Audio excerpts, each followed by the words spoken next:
Hi everybody, and welcome back to my kitchen. My name is Greta and I'm the dietitian at John Stoddard Cancer Center.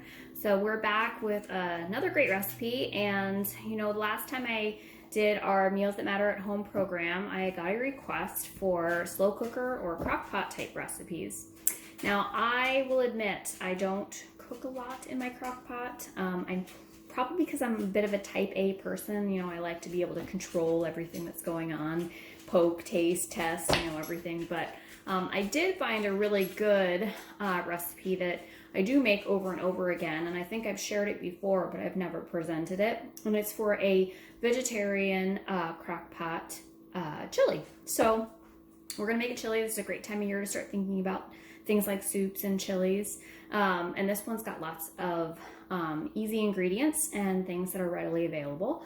So we're gonna go ahead and get started. So I have my crock pot sitting right here and ready to go. So this is really just a chop and dump kind of recipe. So I'm gonna start with kind of the basis of a lot of vegetarian recipes. Sweet potato, you see it a lot. I actually have a really good plant-based burger recipe that uses sweet potato because it adds a really good richness, and it's full-bodied. It has a lot of flavor, so you'll see this a lot in vegetarian type recipes. So we're just going to chop this into about 1 inch or half an inch cubes, kind of like bite-sized pieces like you'd have in a chili, and just want to try to get them as uniform as we can so everything cooks at about the same time. So I've got my clean sweet potato. I do not peel my sweet potato. The skin is perfectly edible and wonderful, and there's no need to peel it. So I leave the peel on. So I'm just cutting it lengthwise this way, and then I'm going to come back the other way, and it's going to make these just like beautiful little bite-sized cubes. The nice thing about this recipe too is there's not a ton of chopping either. So we have these perfect little bite-sized cubes. So I'm gonna just throw those right into my crock pot and finish these pieces. So these are the kind of the ends. So I'm gonna do the same thing, cut it to lengthwise, and then come back the other direction and come through this way. So I'm always amazed just how much meatiness sweet potatoes add. Another good plant-based ingredient that adds lots of meatiness is mushrooms. You see that a lot. We're also going to be doing a couple cans of beans in this recipe, and beans too, not only will they add protein and add fiber, but they also will add great richness and meatiness. All right, so my sweet potato is chopped. So the recipe does call for a red onion. Sorry, that one piece was bigger than I like. I'm gonna make sure these are a little long. Like I said, type A in the kitchen, everything has to be the same. That's me. All right, perfect. And they're all looking pretty good.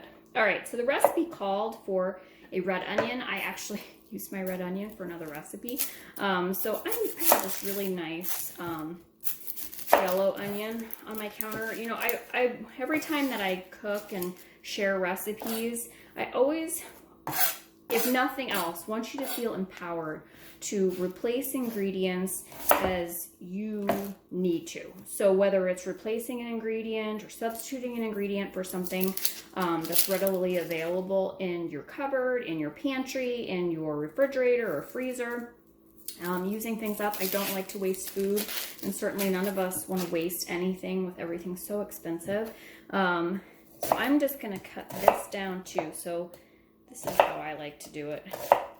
Kind of this way, and then come back through the other direction. So I want you to feel empowered to use what you have. I also want you to use ingredients that you enjoy. I want you to cook with foods that you like. Now, with that being said, I also want you to feel challenged to try something new. And I hope in the Meals That Matter program, you'll have an opportunity to maybe use some ingredients or try some ingredients that are something completely new. So I'm gonna go through this one too. So if you don't have a red onion, you go ahead and use a white onion or yellow onion or whatever you have available. I am all about using up what you have. You have your red onions are great. They have lots of great, robust flavor. They're a beautiful color. But I slice mine up because I use red onion. I've mentioned it before, but I keep sliced red onion in my refrigerator almost all the time. So that if anybody in my house needs it to make, you know, if we're making omelets, we'll throw it in, or making a salad, or if we're making a sandwich, there's always veggies available to add because we always want to add more veggies. So I have an orange pepper here, so it calls for an orange pepper, or you can use a yellow pepper, you can use red pepper, you can use a green pepper. I think this one's pretty. Actually, the recipe, I think it does call for a green one, but I just happen to have an orange one. So that's what I'm going to use. Getting all the seeds out. So this is my pepper trick. I kind of cut around the top and cut around the core, and then you leave kind of all those seeds sort of intact. Boop, and you can just get that out of the way. Pepper seeds, they drive me crazy. Okay, and again, we're gonna just cut this down in just sort of 1/2 inch size, sort of bite-size-ish pieces. Cut through that way. This is a nice one, not everything has to be perfect. You know, it's a chili, it's all gonna get cooked down. So this recipe, you can cook this on high for 4 to 5 hours, or you can do it on low for 7 to 8 hours, just depending on your timing and when you want to serve it. This is a nice one if you want to throw it together in the morning before going to work or school, and then you've got dinner ready when you get home. I learned the hard way. I had not ever cooked in my crock pot before. I catered and used them to keep things warm and not ever actually cook something. And I was like, I'm gonna make it at night before I go to bed and put it on, and then it'll be ready in the morning so that I have something to take to work for lunch. And that crock pot, that meal kept me awake all night because I could smell it. So if you think that the smell of the food is going to wake you up, I don't recommend turning your crock pot on and doing it through the night, because that did keep me up all night. All right, pepper is in. All right, the last fresh raw veggie type ingredient is going to be some garlic. I'm going to put about 4 cloves of garlic in here. And they don't have to be chopped up too terribly fine. We want to chop them chopped up enough that we can mix it through and you're not going to get a big bite of garlic at the end. So that's 2, 3, 4, just like that. I don't like the look of one of those garlic cloves, so I'm going to get another one. All right, perfect. And I'm just gonna smash my garlic on my board, and it will help peel the skin right off. I was laughing one time when I was making a video, and I think it was like my second video of the day and just not paying attention, and I smacked my garlic and it went flying across the counter and onto the floor, so you have to be a little bit careful when you're smacking your garlic. You can also smash it instead, if you're concerned about it flying away. So if you just lean your knife in and smash and kind of crush, then this will fall right off. That clove I don't like. I'm cutting the bad part off, smashing this last one. All right, there's my garlic. Now I'm just gonna chop it up. It probably sounds like quite a bit, but you know, in plant-based cooking, you're infusing vegetables with lots and lots of flavor, and when we do that, you don't miss the meat because it has such richness and such flavor on top of all the flavorful veggies. that really when you eat this, you're not going to say, oh, this is a vegetarian chili. You won't, because it does have such great flavor. And, you know, making vegetarian meals is really all about layering lots and lots of flavor in. It also is a way of reducing the amount of salt you have to add to things, because if you're adding lots of plant-based herbs and garlic and onions and pepper, and you won't have to add a lot of salt because you're getting so much flavor from the other ingredients that you're adding. All right, just a quick run through of my knife. It is pretty well chopped up. Like I said, it doesn't have to be really, really fine like you would to make any kind of a sauce or a soup. Looks really good to me, and I'm gonna just slide that off my knife right into my crock pot.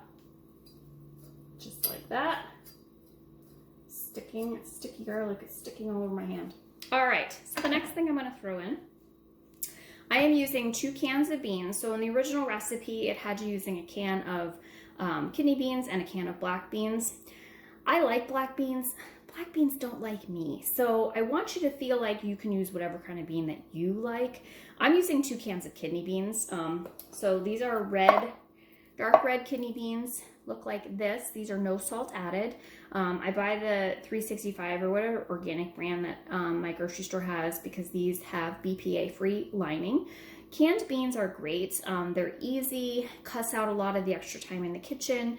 It's a great ingredient to have on hand in your cupboard all the time to add protein and add lots of fiber. So a serving of beans, this is 3.5 servings, is 7 grams of protein plus 8 grams of fiber. So this is a fantastic way to get up to our 30 grams of fiber a day. So I'm putting 2 cans. These are rinsed and drained, throwing that in.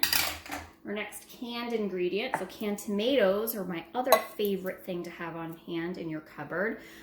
So this is another organic brand, and this is the brand of tomatoes that I do really like. They make fire roasted tomatoes, which if you've never eaten them before in a recipe, they are wonderful. So these are diced tomatoes. This is a 28-ounce can. And canned tomatoes are also great because you can buy no salt added, low sodium canned tomatoes, and that's a great ingredient to have through the winter months. If you do your own canning, that's wonderful too. I will admit I have never canned anything in my life, so I do rely on grocery store cans, but if you are a canner, this is a great recipe to have. Use up your canned goods. Okay, so now we're gonna add some other seasonings and flavors. So this is kind of the secret one. Cinnamon. Who knew? In a chili, right? It's gonna be wonderful. So it's just a 1/4 teaspoon of cinnamon. There's going to be some really interesting flavors in here. The nice thing about this chili is it's not a super like hot spicy chili too, because I know a lot of people don't like spicy foods or are kind of sensitive to spicy food. Now certainly if you wanted to make it spicy, you could add other seasonings to it. This is not going to be an overly spicy chili. So we are going to add a tablespoon of cumin, which is pretty common for any kind of chili recipe. Or taco recipe or any kind of Mexican cooking recipe. Sorry, my cumin's kind of stuck in there. Doesn't want to come out. And my tablespoon doesn't fit in the jar. Alright, so about a tablespoon of cumin. Cumin has such a just wonderful like aromatic quality to it. It smells so good. Ooh. I got too much. All right, there we go. Cumin is in. All right, we're also going to add a tablespoon of chili powder. It's going to add not a ton of spice. It adds a little bit of spice, but not a lot. Chili powder is pretty mild, unless you're using a spicier chili powder, but your basic chili powder in the grocery store is not really spicy. But like I said, if you want to make this a spicier recipe, you absolutely can. You could add cayenne, you could add chilies. So a tablespoon of our chili powder. All right, are you ready for the craziest ingredient of them all? Cocoa powder. This is amazing. It adds this like super, you're gonna eat it and you're like, what is that flavor? And this is unsweetened cocoa powder. So it's not adding sugar or anything like that. You're just gonna be like, Oh, this is crazy, Greta, but you gotta trust me. It adds this just wonderful kind of dark, deep richness to the back of this. And cocoa is used often in Mexican cooking, like a mole sauce is cocoa. We are gonna add a little bit of salt. We're gonna add about just a teaspoon of salt for the whole thing, because I used, excuse me, no salt added beans. And I used low sodium tomatoes, so we're not getting any salt from that. And we're gonna add about a 1/4 teaspoon of pepper. If you wanted it to be, like I said, a little more peppery or a little more spicy, you could certainly up that in here. You can season it the way you like. It does call for a cup of water. You wanna add some liquid. So I've talked about this before, and I'm going to be sharing the recipe, or have shared the recipe for my vegetable stock. So it does call for a cup of water, but you know what? I have all that vegetable stock stored in my freezer, and this is a great opportunity to use it. It just adds another wonderful flavor. So I'm gonna add a cup of my veggie stock. All right, and that's it. I'm gonna put the lid on this. I'm gonna get it rolling for about 4 to 5 hours on high, or like I said, 7 to 8 on low, depending on your timing. And when it's done, we're gonna have a wonderful chili. So stick around, come back and see the final product. Hi everybody, and welcome back. So the chili is done. So it's either been 4 to 5 hours, depending if you did it on high, or 7 to 8 hours if you've done it on low. So mine I did on high. And let's pop it open. It smells amazing, and it's got my whole house smelling amazing. So bring the camera over so you can see. It has thickened up beautifully. The sweet potatoes have softened. It's just got this like beautiful, rich smell to it because of the cocoa powder and the chili powder and the cinnamon, and it's just like this really unique, amazing smell. I like to serve mine with some chopped green onion and a little bit of chopped avocado, but you really could put anything you'd like on top of this. You could put a little bit of fresh chopped tomato with lime juice and fresh parsley. You can do some chopped radishes. You really can do anything. This is also very good served on top of a serving of whole grains, so like whole grain rice or quinoa. It's also delicious that way too. So here it is, and it was easy and quick and wonderful, and I hope everybody enjoys. Thanks.